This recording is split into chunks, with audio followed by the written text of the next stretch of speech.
Oke, sebelum saya tutup, saya ada pertanyaan terakhir. Apa tuh? Apa ya? Pertanyaan terakhir untuk... Bentar.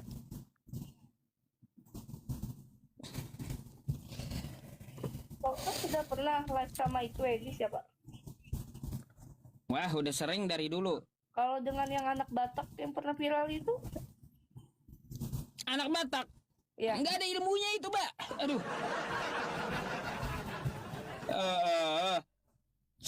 Saya jujur nih ya, anak Batak, Edis lebih baik Mbak Cici yang berdiskusi. Kenapa tuh? Iya, daripada mereka nggak ada ilmunya, lebih baik Mbak Cici gitu. Banyak nanya, tapi bagus dijadikan pelajaran. Tapi kalau dengan anak Batak itu endingnya kemarin gimana? Habis? Maksudnya endingnya itu siapa yang keluar duluan atau siapa yang gimana duluan? Oh, nggak pernah. Saya sama anak Batak itu siapa keluar duluan, siapa yang duluan. Keluar duluan itu nggak, karena sistemnya PK gitu. PK waktu masing-masing. Jadi nggak ada primingan, oh ini kabur, nggak ada. Tapi saya pernah naik ke tempat anak Batak, dia kick gitu. Waktu saya sama Saipudin Ibrahim, Bom dan anak Batak. VT-nya ada di tempat saya. Saya di kick. Soalnya itu.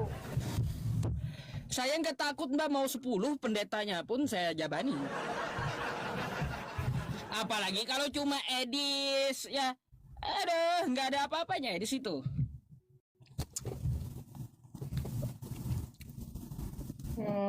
Seperti itu ya. Ngapain mbaknya pengikut Edis? Sering nonton live-nya juga kadang-kadang.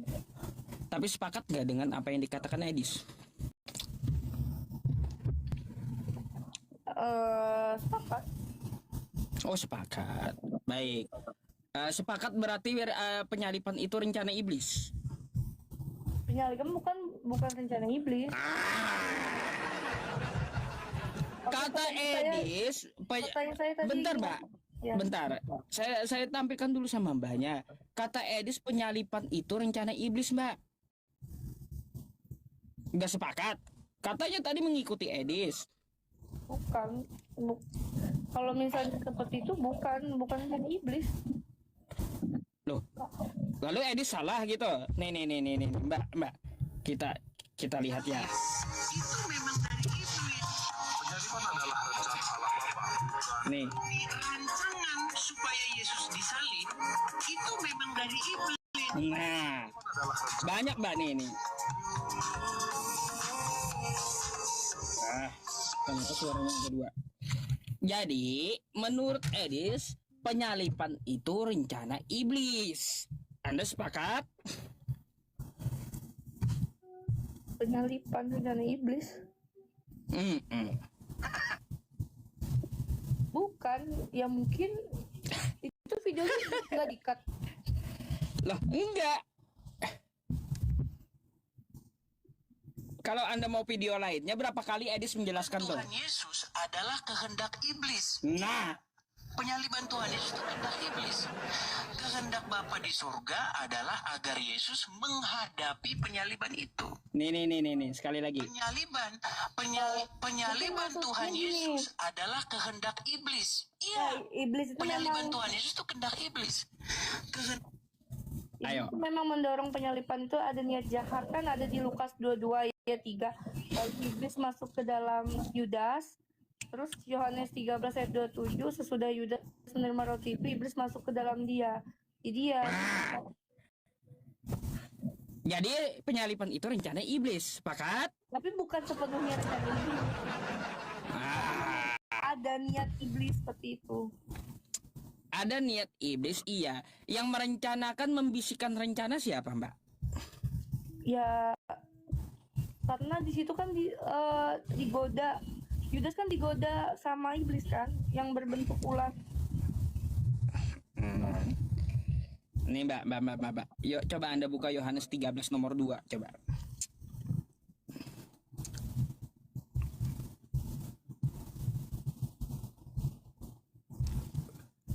Coba, nih. Kita lihat ya. Saya sepakat, saya dukung itu Edis, penyalipan rencana iblis.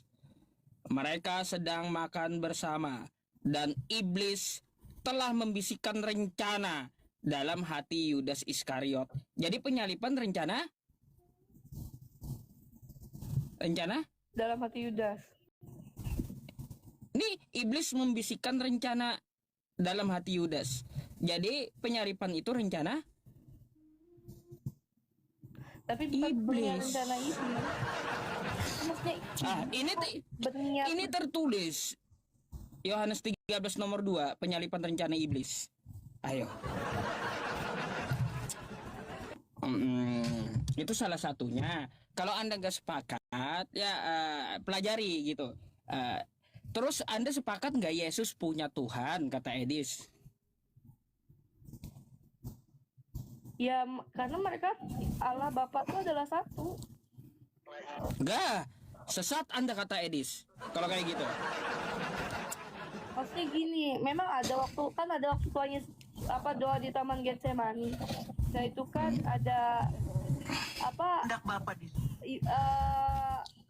di situ pergumulan Yesus berdoa kan, dan ada godaan iblis seperti itu. Memang ada, cuman Bukan itu lagi. yang Ini pertanyaan baru, Mbak. Pertanyaan baru. Sepakatkah Anda Yesus punya Tuhan? Yesus punya Tuhan kan, Allah Bapa dan Yesus adalah satu. Baik, sekarang dengerin nih ya. nggak berani ngomong Yesus punya Tuhan. Nih, Banyak orang Kristen Mbak, kata Edis nih. nggak berani ngomong Yesus punya Tuhan. Saya yang ngomong Yesus punya Tuhan. Kalau orang Kristen ngomong Yesus nggak punya Tuhan, berarti dia gila. Jadi Mbak, bentar. Jadi kalau Mbak mengatakan Yesus tidak punya Tuhan, ya berarti Anda orang gila menurut Edis.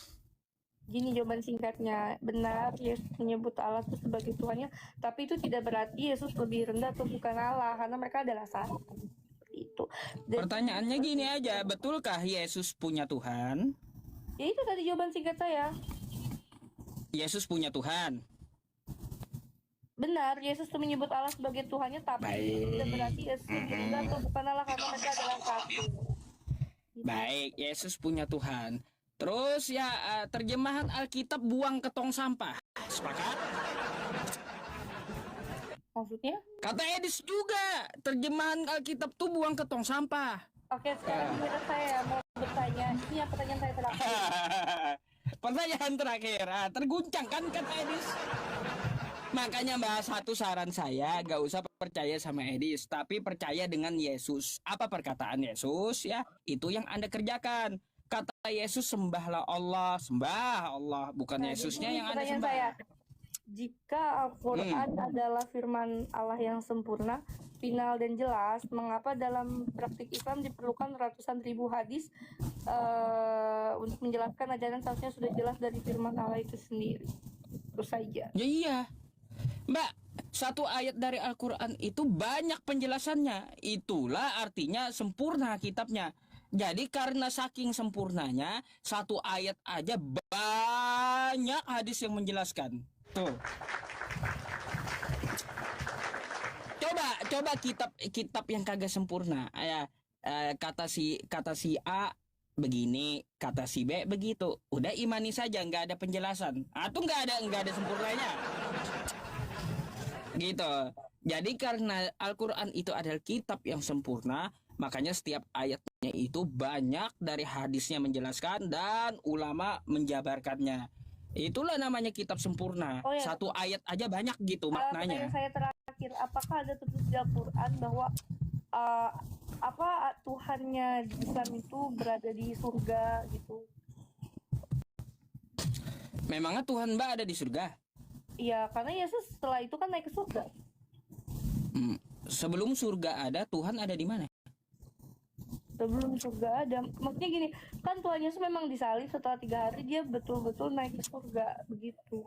Oh gini Mbak, yang saya tanya kan Yesus, Tuhan Anda kan katanya di surga, betul?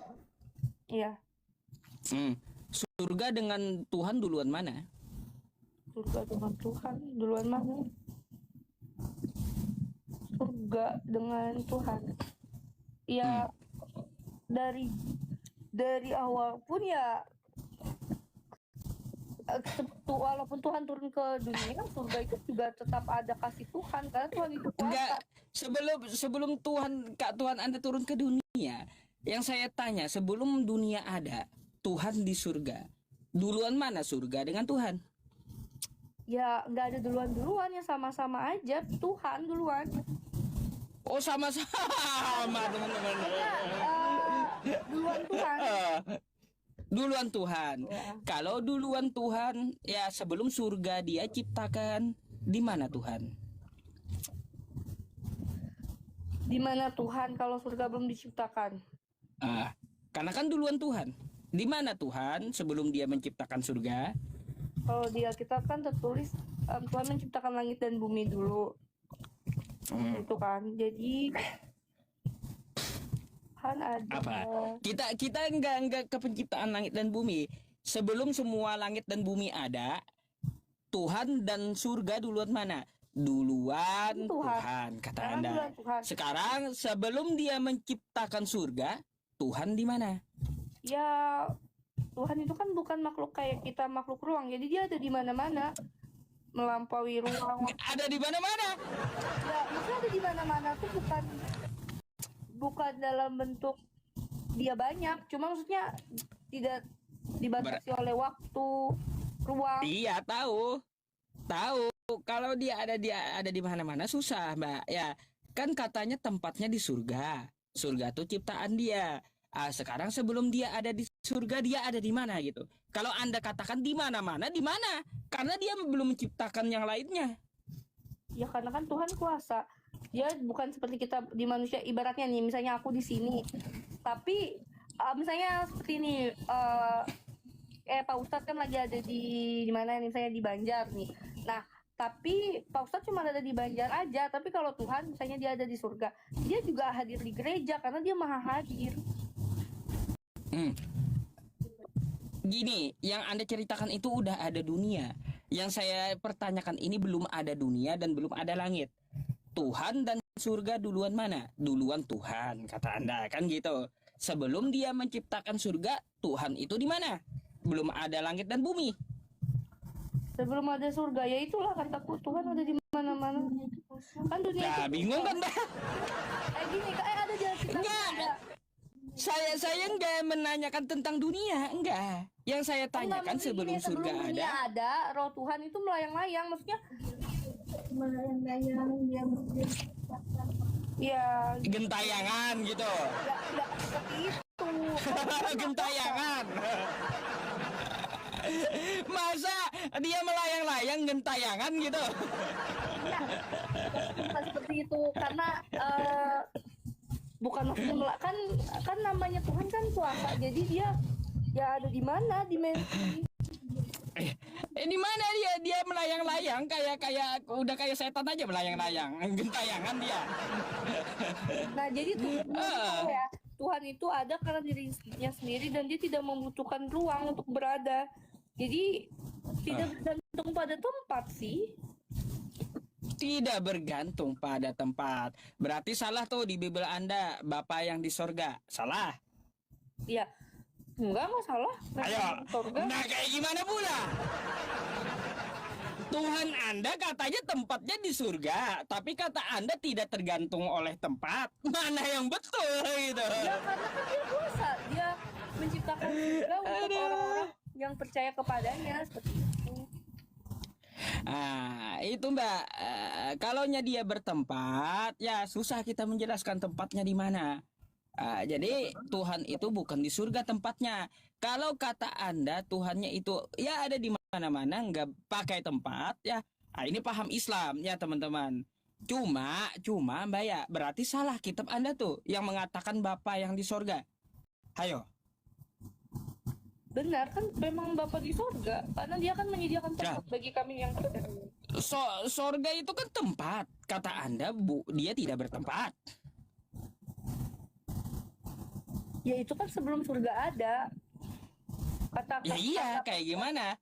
Surga itu kan tempat. Jadi setelah dia menciptakan surga, dia tempat itu surga, kayak gitu. Ya kan saya bilang Allah itu maha hadir. Waduh, Mbak. Mbak, kalau saya ciptain gelas, ya, bisakah saya masuk ke gelas? Jawab dulu. Kalau saya ciptain gelas dengan tangan saya, bisakah saya masuk ke gelas?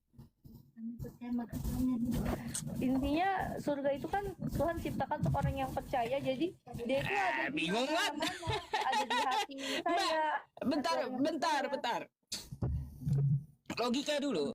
Ketika saya menciptakan gelas, apakah bisa saya masuk gelas? Ya itu kan Anda kan bukan Tuhan. Begitulah Tuhan. Jadi ya ketika Tuhan menciptakan surga, gak perlu dia memasuki surga tuh. Gak perlu dia bertempat di surga tuh, gak perlu, karena ciptaan Kan dia memerintah di sana. Kan ini kan kalau akhir zaman kan Tuhan turun ke dunia, jadi dia memang menyediakan tempat bagi orang yang percaya.